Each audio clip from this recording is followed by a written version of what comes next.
The Prime Minister is facing a vote by his MPs on whether to oust him as party leader.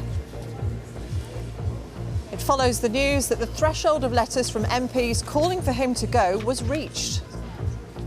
I notified the Prime Minister yesterday that the threshold had been reached, and we agreed the timetable for a confidence vote to take place. Ahead of the vote, Boris Johnson will attempt to shore up support among his MPs in a private meeting this afternoon. Number 10 says the Prime Minister welcomes the opportunity to make his case. In our other main stories this lunchtime.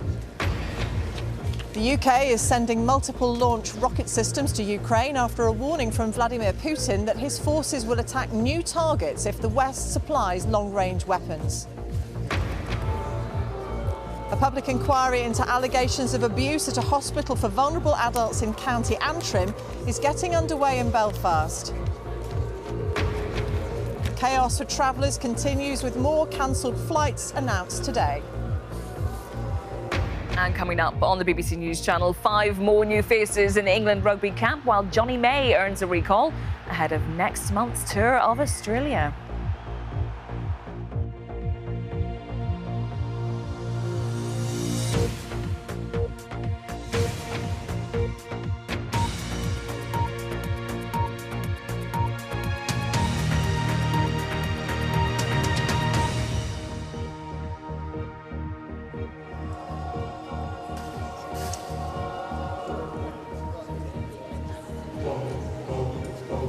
Good afternoon and welcome to the BBC News at 1 live from Downing Street, where there sounds like there's a protest has struck up at the gate. There was booing a few moments ago, not entirely clear who that was aimed at. This evening, Boris Johnson will face a vote of confidence in his leadership by Conservative MPs. If he loses, he will stand down as party leader. It follows anger over Sue Gray's report detailing lockdown rule breaking in Downing Street. Well, the vote was triggered after at least 54 Conservative MPs submitted letters of no confidence. If Mr Johnson wins tonight and at least 180 MPs vote in favour of him, he will remain as leader and, under the current rules, be immune from another no confidence vote for a year. Currently, more than 80 MPs, including cabinet ministers, have signalled publicly that they back him. Number 10 says Mr Johnson welcomes the opportunity to make his case to MPs, and the vote is a chance to end months of speculation. Our political correspondent Helen Catt reports. For weeks, the contents of Sir Graham Brady's inbox has been a source of intense speculation. Now there's confirmation. The threshold of 15% of the parliamentary party seeking a vote of confidence in the Prime Minister has been passed.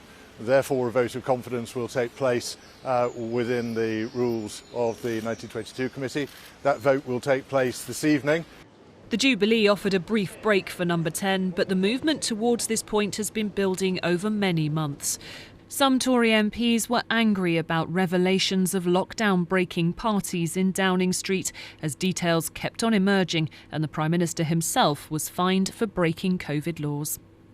I don't think you can be in charge of setting the rules during lockdown and then blatantly allowing people under your direct leadership to break those rules. We now have a clear picture of a much wider set of concerns, and they are not just about Partygate, although that is a concern. They are also about core policy issues, and unfortunately now he has to go. Boris Johnson has written to Conservative MPs acknowledging he'd come under a great deal of fire which had been painful for the whole party. He said tonight's vote was a golden chance to put this behind them and asked for their support to take the country forward. His allies are flooding the airwaves. I think the focus now has to be, as I say, not on the chaos of a divisive or destructive leadership contest, but to back the PM today. That's what I'm certainly doing. I'm encouraging my colleagues to do so. I think that he will deliver for this country, and I think he would go on to win a general election with an ambitious programme for continuous improvements. I will be backing the Prime Minister, and I think the majority of Conservative MPs will do as well, because I think our constituents want us to get on with that job. But other critics have come into the open too. The former Foreign Secretary Jeremy Hunt, seen as a potential leadership candidate, said the party was no longer trusted by the electorate and today's decision was to change or lose. He said, would be voting for change. And the government's anti-corruption champion chose this morning to resign, saying he didn't believe Mr Johnson's actions were in line with the code governing ministers' behaviour. It should be a resignation issue for him. It's certainly a resignation issue for me. And I don't see this with any degree of delight, because I think he's done some amazing things which I personally am very, very grateful for. But none of that, none of the good things he's done necessarily justify breaking and the ministerial code, which he himself has said is one of the underpinnings of good government and integrity in government in this country. Boris Johnson will meet his MPs in Parliament at 4 o'clock to put the case for keeping him in person. At 6 o'clock, a secret ballot will start, which closes at 8 o'clock. The votes will be counted after that and the result announced. It's expected the Prime Minister is likely to win, but by how much will be key. A slim victory could still spell big problems for Mr Johnson. Helen Katz, BBC News, Westminster. Our political correspondent Ian Watson joins us here in Downing Street, where we're accompanied by some rather unhelpful music at the gates. Ian, how confident are Mr Johnson's critics that they can win this vote? Well, Martine, we're hearing a very, very noisy, loud protest out here in the open at the gates of Downing Street. But it's what Conservative MPs do in the tranquility and secrecy of the ballot box that will really matter. And those who have been long-standing critics of Boris Johnson think that around a third of the parliamentary party are prepared to vote against him, perhaps 120, 130 MPs. Now, 180 have to vote in order to oust him. They might not get there, but their hope is that if he looks as though he's destabilised, then potentially perhaps other ministers could come on board and try to twist his arm and get him to go. But his staunch supporters I've been speaking to in the House of Commons, who are touring the House of Commons, talking to their colleagues, are saying if he wins by just one vote, he will stay on. So the message very much is, if more people decide to back Boris Johnson, then this will help when it comes to taking on the opposition. If he wins by a sliver, he's going nowhere, and that is just a gift to the Labour Party. As one former minister put it, we could be in a danger zone where he thinks he's won by enough votes. Many of his MPs don't think he's done well enough, and the only winner from that scenario is Labour. Ian, for the moment, thank you. So, what do voters make of the threat that this represents to the Prime Minister? Our correspondent Danny Savage has been speaking to voters in Redcar, one of the so-called Red Wall constituencies, which, at the last election, Boris Johnson succeeded in bringing to the Conservatives for the first time. Redcar, traditionally a Labour area which swung to the Tories in the last general election. So how are the people feeling about the leader they supported? Are the winds of change blowing? Not necessarily. I think under the circumstances, I don't think there's anyone who could have done any better. So if Boris Johnson walks down Redcar High Street now, would you boo or cheer him? Cheer him. You still think he's doing a good job? Yes. And so the anger at him the party with thing. that was... That is... You know, so you were angry with him over Partygate? Yeah, because I couldn't be with my parents who died. But in the bigger picture, you'd probably still back him next time round, as things stand at the moment. As things stand, I would. Yes. Okay. And you think his MP should back him tonight? Yes, I do. Yeah. Yeah. Because, like I keep saying, there's no alternative to it. It's by no means unanimous, though. They watch what goes on in Westminster from here. This woman voted for Boris Johnson last time, but won't again. I just think he's a complete liar. I don't think we should have him at all. So you don't think his MP should back him tonight? No, definitely not. Not at all. Not for what he's done to everybody. All the parties, all the people that couldn't see their own families or anything. It's not good, is it? What do you think of Boris Johnson? Would you vote for him? No, I would not. What's he done to put you off? We're having parties during lockdown. He's Prime Minister. He's the first Prime Minister to break the law. But it's not cut and dry. Some think the Prime Minister should be given one more drink in the Last Chance saloon. So tonight, should his MPs back him or sack him? Well, I think you should back him. He was good enough to win the election. If he loses the election, then sack him. There's certainly a plan B here. Tonight, we'll know whether the Tories need one in Westminster. Danny Savage, BBC News, Redcar. Well, let's speak to Navtej Johal, our correspondent, who's at West Bridgeford, a historically safe Conservative seat on the edge of Nottingham. Navtej. Yes, Martine, this town is in the heart of Rushcliffe, a traditionally safe Conservative constituency. It was Ken Clarke, the former Chancellor's old seat. The local Conservative club is just around the corner from the High Street. But there has been disquiet among the Tory voters that I've been speaking to this morning. One man in his 80s who had voted Conservative all his life told me that it was a disgrace that the Prime Minister had broken his own COVID rules. He wanted to see him gone. Then there was the woman who said that she was disappointed in Boris Johnson, but said that there was no alternative to him and she wanted them, the Conservative MPs, to stick with him. Then Boris Johnson still, though, has his supporters. A couple who I spoke to said to me that all of this was just because of a pint of beer, and they still had confidence in the Prime Minister. All of them, as many people here, will be watching what happens in Westminster tonight with keen interest. Navtej, thank you very much. Well, let's speak to Duncan Kennedy now to find out what the picture is in Winchester, which is another constituency that's currently Conservative. Duncan.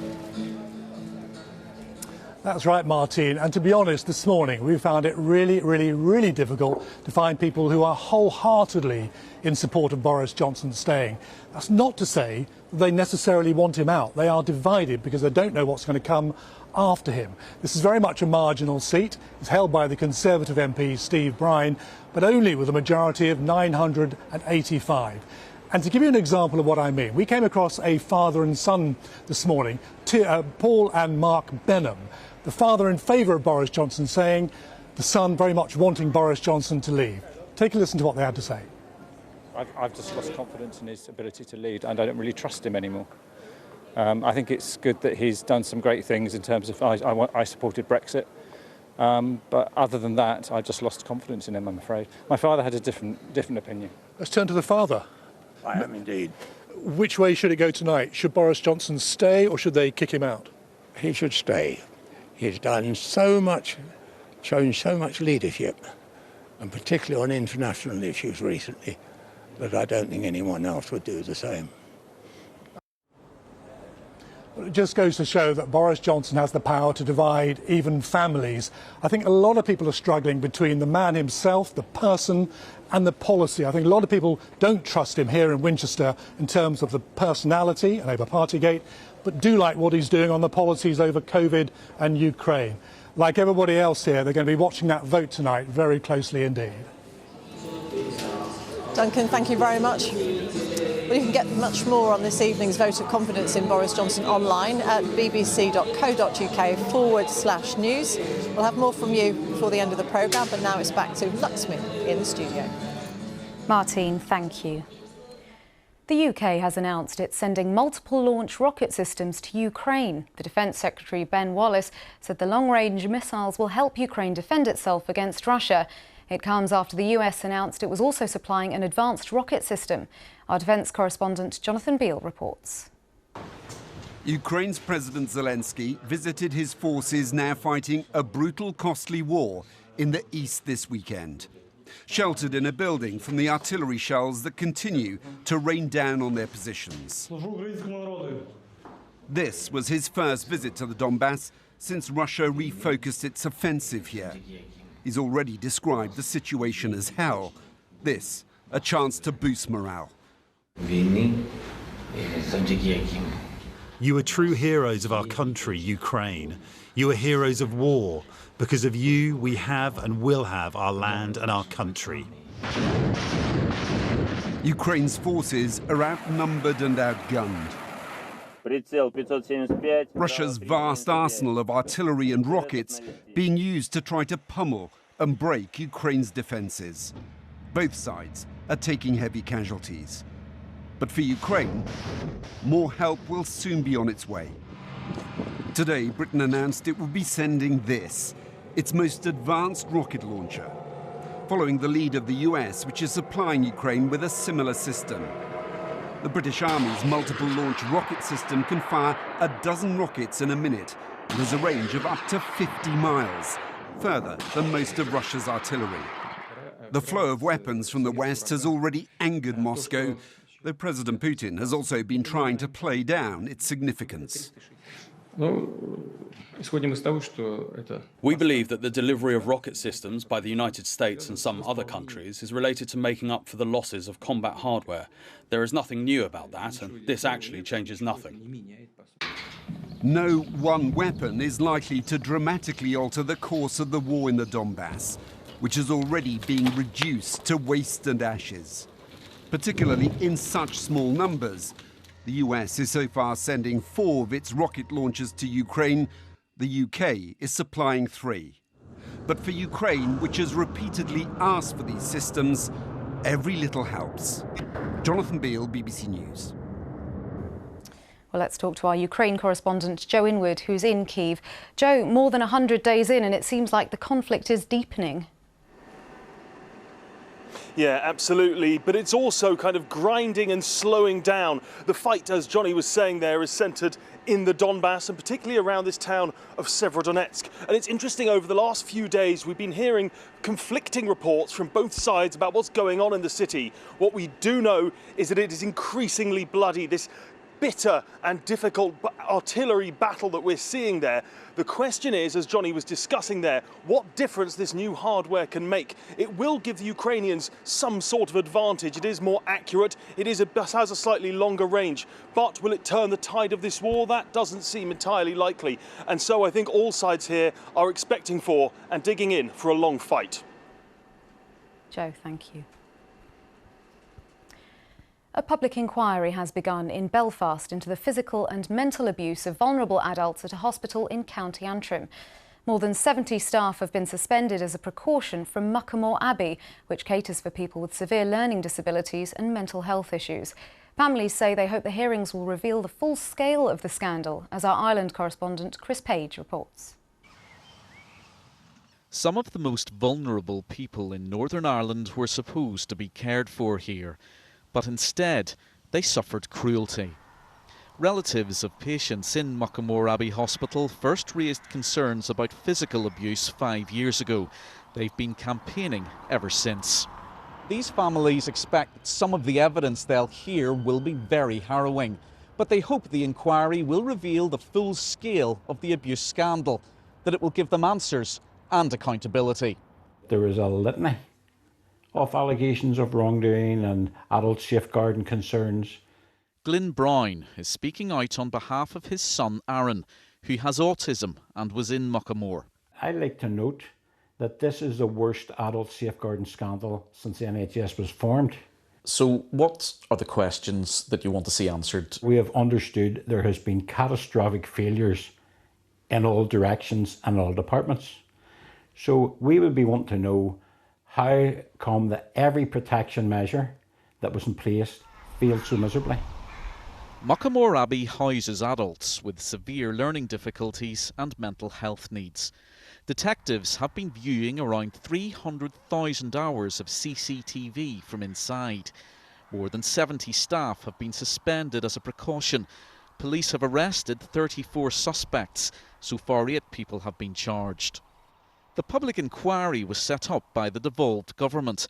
Its task is to find out why the abuse happened and how it was allowed.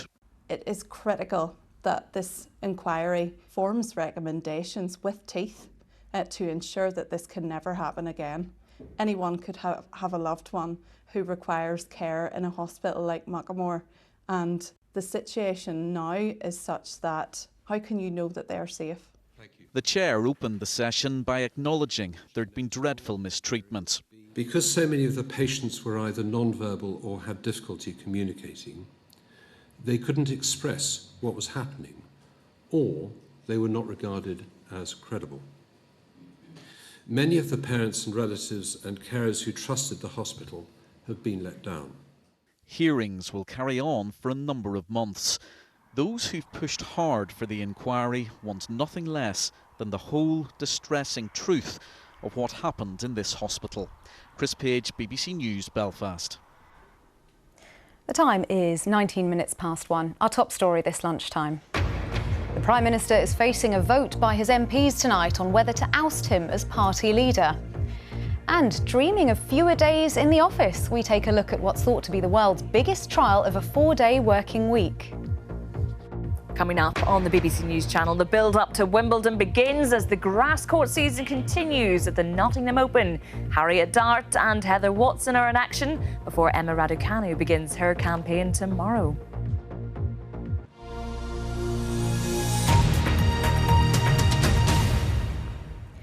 The US climate envoy has warned countries against using the war in Ukraine as an excuse to build new coal mines and power plants. It comes as the United Nations this morning opened a climate change conference in Germany. Our climate editor Justin Rolat is there. Justin. So climate diplomacy is all about momentum, and what John Kerry's worried about is that the war in Ukraine has knocked the wind out of the sails of the process. He's worried countries are now more worried about getting energy supplies and food supplies for their people than they are about cutting carbon emissions. He says the world just isn't doing enough, and when we spoke he said he wanted, and I quote, a wholesale elevation of effort from countries all around the world. The war in Ukraine has given a pass momentarily to some coal usage. But I think it would be an enormous mistake for anybody to believe that Ukraine is a legitimate excuse for building out massive new infrastructure that is going to be there 20, 30, 40 years from now. If that's the choice, then we're cooked. There's no way we can stay within 1.5 degrees. There's no way we'll stay within 2 degrees. So delegates here will be setting the agenda for climate negotiations for the rest of the year. At the heart, as John Kerry implied, will be getting countries to ratchet up their ambition on cutting emissions. There'll also, we think, be a lot of talk about helping developing world adapt to the climate change we know is coming. There'll be a lot of talk about finance. Is the developed world going to deliver on its promises to help the developed world, with the developing world, I should say, with the transition to a lower carbon economy? And finally, we're expecting there to be talk about predicting extreme weather events. We know we're going to see more extreme weather events, and we're expecting a discussion about how to ensure that there are weather forecasting centres that can minimise damage and deaths from extreme weather events. Justin, thank you. A fire and a huge explosion have killed over 40 people and injured hundreds more at a storage depot near the city of Chittagong in Bangladesh. Hundreds of people had arrived to tackle the fire when a number of shipping containers exploded at the site in Sitakunda. The blast was so large it was heard several kilometres away and shattered the windows of nearby buildings. A shortage of nurses is posing a risk to patient safety and causing even more to leave the profession. That's according to the Royal College of Nursing, which says that only a quarter of shifts had the planned number of registered nurses on duty. The government says it's recruiting thousands more nurses and that action is being taken to tackle the COVID backlog. Travel disruption is continuing today, with EasyJet having cancelled 37 of its flights. It comes as thousands of people are believed to be attempting to return to the UK, with hundreds of flights cancelled over the weekend. Well, let's talk to our business correspondent, Theo Leggett, who's in central London. Theo, the impact on travellers continues.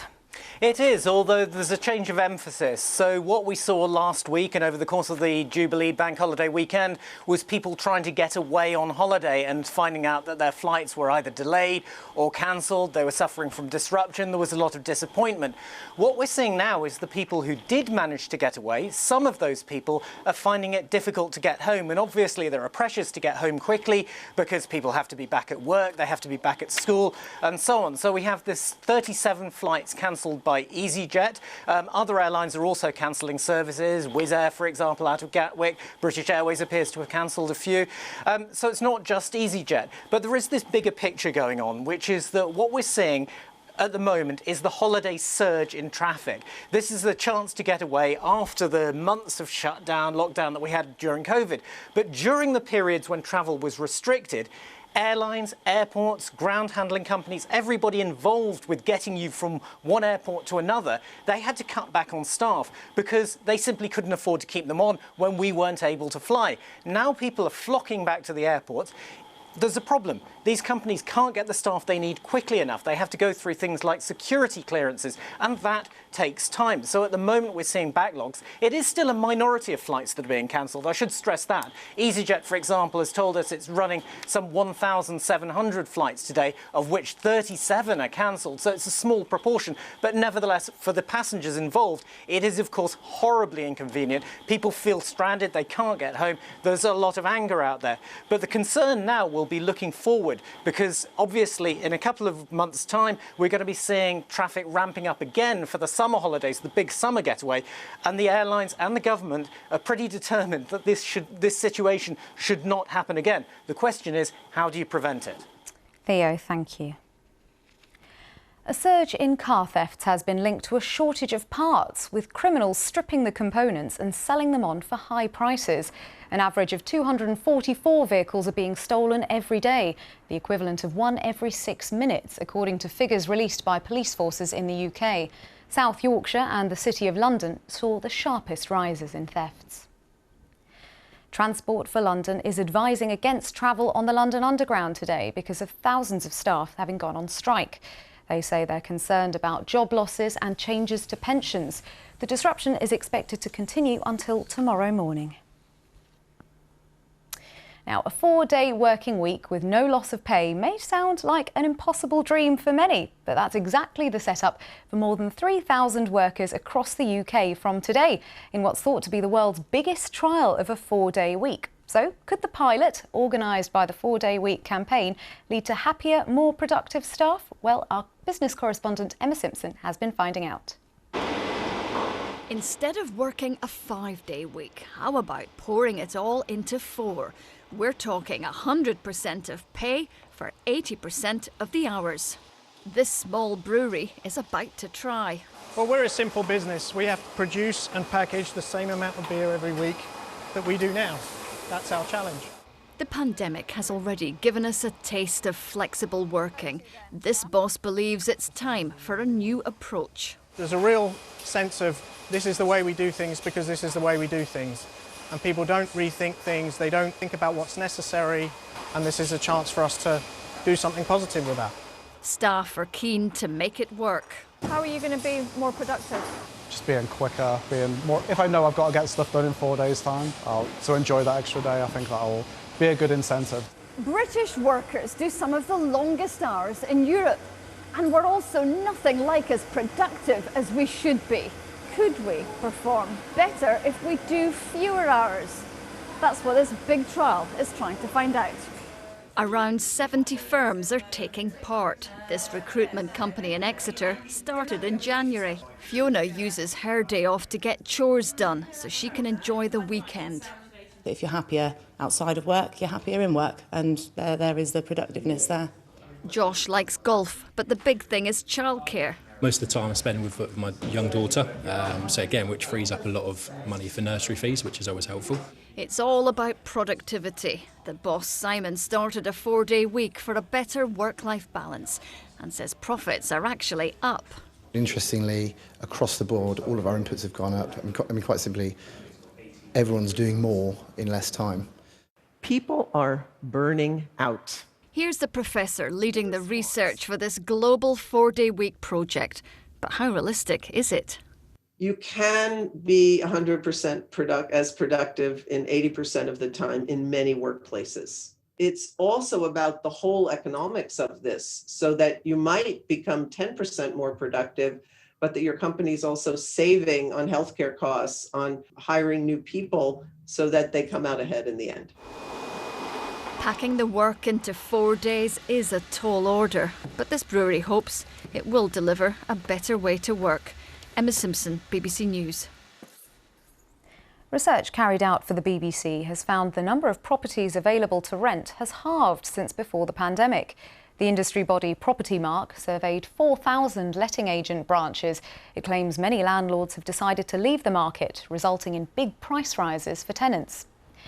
Well, let's return now to the news that the Prime Minister will face a confidence vote tonight. We can cross back to Martine, who's in Downing Street. Martine. Luxmy, thank you very much. Yes, at least 54 Conservative MPs have withdrawn their support for the Prime Minister by writing to the chairman of the 1922 Backbench Committee, Sir Graham Brady. That triggers that confidence vote. Let's speak more to our political correspondent, Ian Watson. The Prime Minister, Ian, is going to meet his MPs this afternoon. What's he likely to say? Yes, I think he'll tell his MPs, look, I'm a proven election winner. He'll also say he got the big political calls right. But one former minister predicted it'd be a bit like watching ITV3, as he put it. You get all the old favourites, but absolutely no new content. So the big unknown is this: how many of his own ministers will join this growing number of backbench critics and vote against him in a secret ballot? Now, one former cabinet minister said to me, look, one thing Boris Johnson has in his favour is this: there's no obvious successor. People might want to avoid a messy leadership election. So the question MPs have to focus on now is just how toxic do they think Boris Johnson is to their electoral chances. Thank you very much. Well, that vote takes place tonight between 6 and 8 p.m. Time for a look at the weather forecast with Chris. Hi Martine, thanks a lot. Well, for some of you, there's some sunshine to look forward to this afternoon. The weather looking glorious across parts of Scotland, where we've seen temperatures already climb to 20 degrees in the Highlands. It's Scotland, Northern Ireland and South West England that has the best of the day's sunshine, but across most of England and Wales it's cloudy. And we've still got some outbreaks of light rain coming in across eastern areas of England, so there's still some dampness to come as well. Anywhere really from about North Yorkshire down to about Norfolk and Suffolk as well. That said, there are a few showers popping up as well across southern counties of England, but with this cloud lingering across the swathe of the Midlands and East Anglia as well, it will stay cool for the majority of the afternoon, with temperatures struggling for quite a few of you at around 13 or 14 degrees Celsius. However, where the sunshine comes out, it's a lot warmer than that, with temperatures high teens to low 20s. Overnight tonight, we continue to see an odd patch of rain running into northeast England, the southeast of England, but otherwise it's a dry night with some clear spells, where we keep a fair amount of cloud, temperature about 10 or 11 degrees, but with some lengthier clear spells, we're looking at around 6 or 7 in the chilliest parts of the UK. Now, tomorrow morning, there's still the threat of an odd spot of rain. Northeast England, southeast England clearing away. And it should be a drier and brighter kind of day for many of you. A bit more in the way of sunshine breaking through the cloud. But there'll be a few showers developing through the afternoon across England and Wales, so not entirely dry. Given more sunshine, though, it's going to feel a lot warmer, particularly for England and Wales, with temperatures quite widely reaching the low 20s. So a big jump upwards in temperatures compared with today. Heading into Tuesday night and into Wednesday, low pressure is going to be moving in off the Atlantic. This band of rain extends northwards and eastwards, and then it turns quite windy later in the day across Wales and southwest England. As our main band of rain pivots up to Scotland, we see heavy showers and a few thunderstorms following in and sweeping eastwards across Wales and England as well. Now, there will be a bit of sunshine between those showers, so temperatures still not doing too badly, 18 to 21 Celsius, but this time with that more persistent rain in Scotland, it's here where we'll actually see the weather cooling down in a big way. Now, at the end of the week, we see quite a deep area of low pressure moving close to the UK. Tightly packed isobars, weather fronts crossing the country. They'll be bringing a number of showers pretty much nationwide. So Friday is a day where we will see widespread showers around. It's going to be windy as well, particularly across northwestern areas of the UK, with gales developing for a time, but there will at least be some sunshine between any showers, and that will still help temperatures to reach widely the high teens to low 20s. So for some of us cool today, it is set to get warmer though for tomorrow. That's the latest, Martine. I thought a reminder of our top story. The Prime Minister is facing a vote by his MPs tonight on whether to oust him as party leader. Well, that's all from the BBC News at 1, so it's goodbye from me. And on BBC One, we now join the BBC's news teams where you are.